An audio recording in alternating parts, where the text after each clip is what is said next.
Les empreintes qui ne repartent jamais. L'horreur d'Interkaifeck.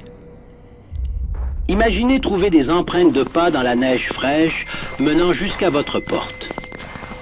Mais aucune n'en repartant. Vous n'êtes pas seul.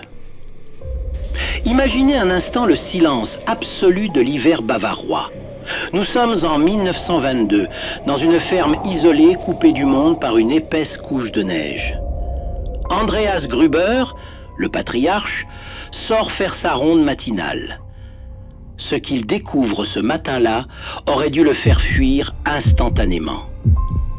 Une ligne parfaite d'empreintes de pas. Des traces profondes, lourdes, qui émergent de la forêt dense voisine et avancent droit vers sa maison. Andreas plisse les yeux, suit la piste jusqu'au verrou de la grange, puis fait le tour de la propriété. Son cœur s'arrête un instant. Il n'y a aucune trace de retour. Celui qui a marché dans cette neige est entré dans la ferme et il n'en est jamais ressorti. L'intrus est là, quelque part, invisible.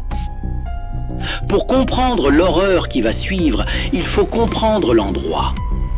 Interkaifeck n'était pas une ferme comme les autres. Située à une centaine de kilomètres de Munich, elle dégageait une aura de malheur. La famille Gruber vivait en autarcie, crainte et méprisée par le village voisin. Andreas, un homme brutal au passé trouble, sa femme Sazilia, leur fille veuve Victoria et les deux petits-enfants, Sazilia, 7 ans, et le bébé Joseph. Les rumeurs d'inceste et d'avarice empoisonnaient l'air autant que l'isolement géographique. C'était un huis clos familial étouffant, une poudrière psychologique qui attendait une étincelle. Mais ce qui allait s'abattre sur eux ne venait pas de l'intérieur.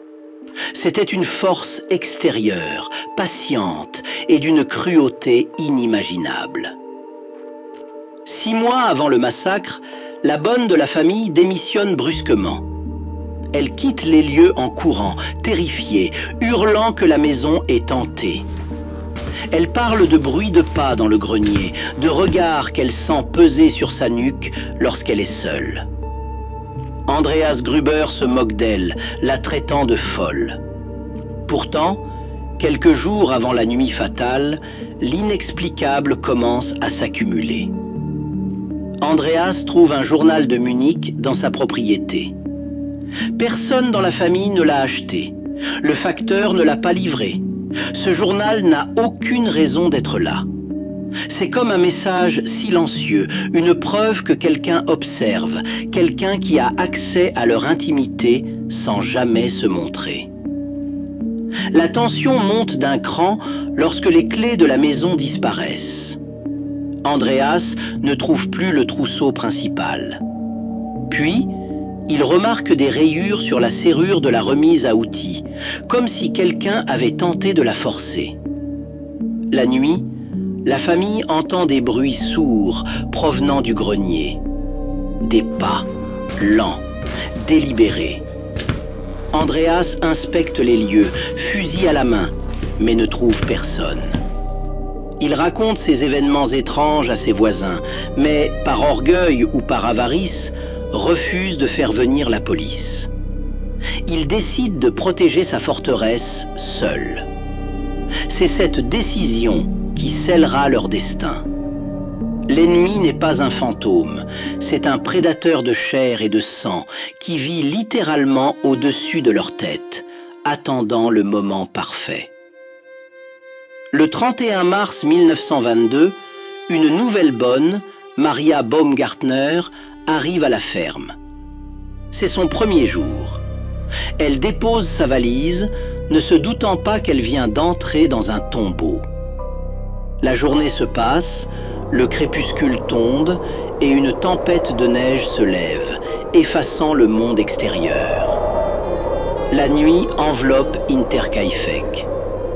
À l'intérieur, la routine du soir commence. Mais cette nuit-là, quelque chose rompt la monotonie. Un par un, les membres de la famille sont attirés vers la grange. On ne sait pas exactement comment. Un bruit? Une bête agitée? Andreas est le premier. Il traverse la cour glaciale, ouvre la lourde porte en bois et s'enfonce dans l'obscurité de l'étable. Il ne reviendra jamais. Ce qui se passe dans cette grange dépasse l'entendement. C'est une exécution mécanique, brutale. L'arme du crime est une pioche de ferme, une sorte de houe lourde. Andreas est frappé avec une violence inouïe. Son crâne éclate. Puis, c'est au tour de sa femme, Sazilia. Elle suit son mari, entre dans la grange et subit le même sort. Puis leur fille Victoria.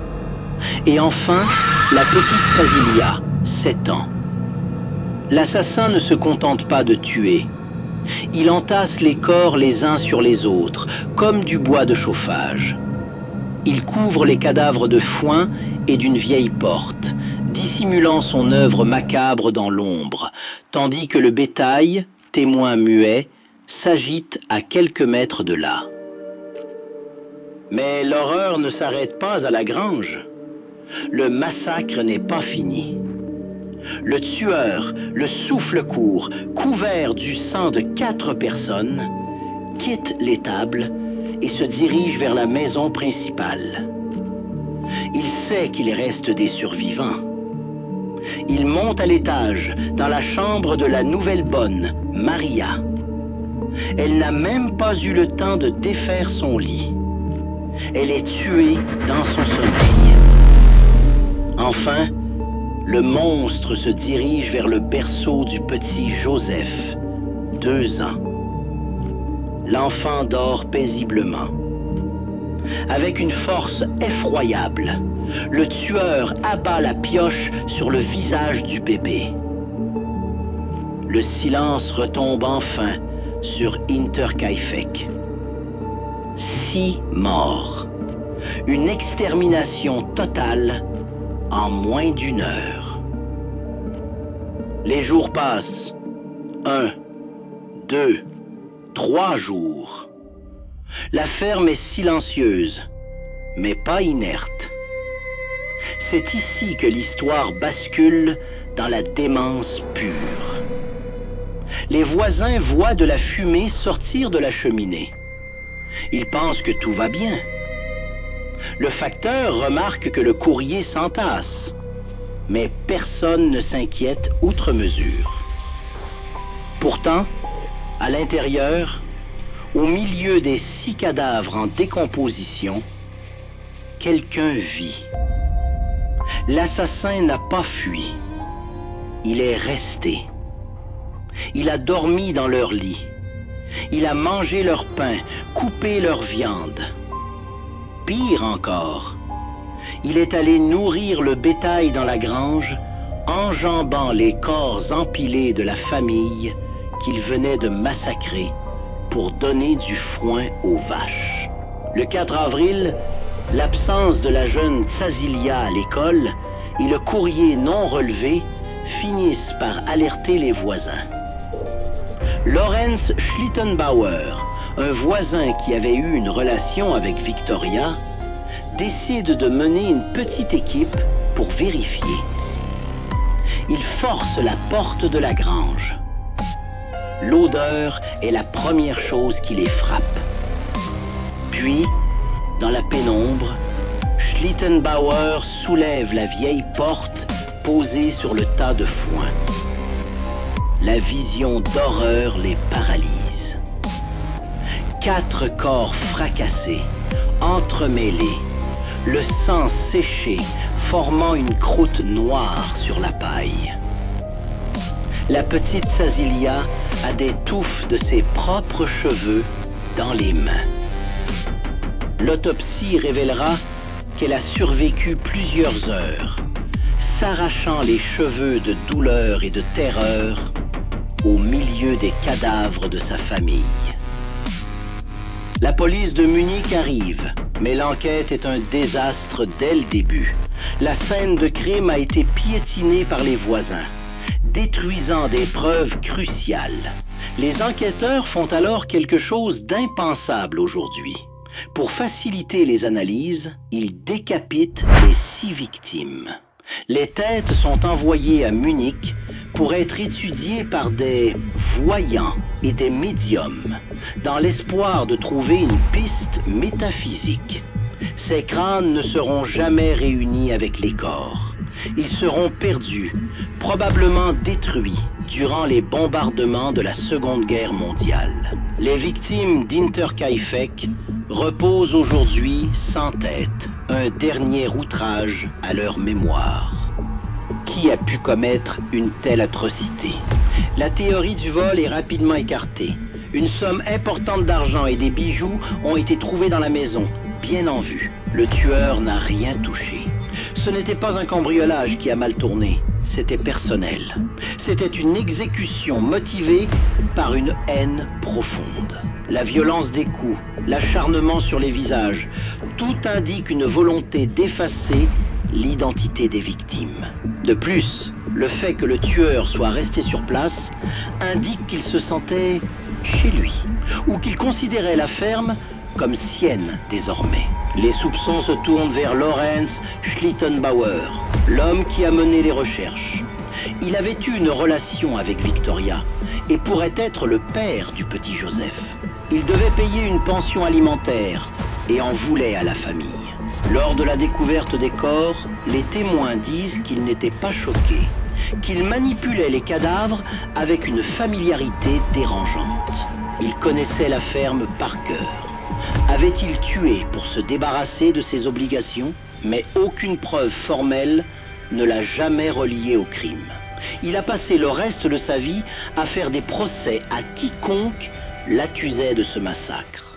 Une autre théorie glaçante évoque le mari de Victoria. Officiellement mort dans les tranchées de la Première Guerre mondiale en 1914, son corps n'a jamais été retrouvé. Certains soldats ont rapporté qu'il avait juré de revenir se venger de sa famille incestueuse. Serait-il revenu, caché dans l'ombre, observant sa femme avec un autre enfant, attendant son heure? La précision militaire des coups et la capacité à survivre en milieu hostile, le grenier en hiver, pourraient coller au profil d'un soldat traumatisé. Était-il le fantôme du grenier? Mais le détail le plus terrifiant, celui qui empêche de dormir, c'est la chronologie de la présence du tueur. Les enquêteurs ont trouvé des restes de repas récents. Quelqu'un a mangé dans la cuisine pendant que les corps refroidissaient dans la grange. Imaginez la scène. Le tueur, assis à la table familiale, coupant du pain, écoutant le silence de la mort, peut-être en lisant ce fameux journal. Il a dormi dans leur lit, imprégné de leur odeur.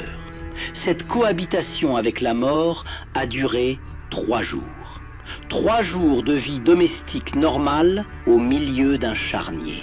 C'est le comportement d'un psychopathe, totalement détaché de la réalité. Revenons à ce journal trouvé par Andreas. Et si l'histoire était encore plus perverse?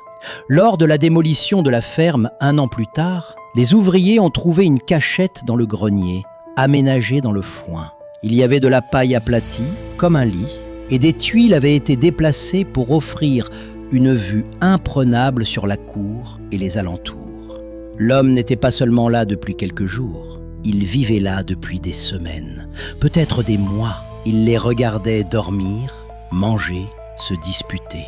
Il faisait partie de la famille, une ombre invisible qui attendait patiemment de devenir le maître des lieux.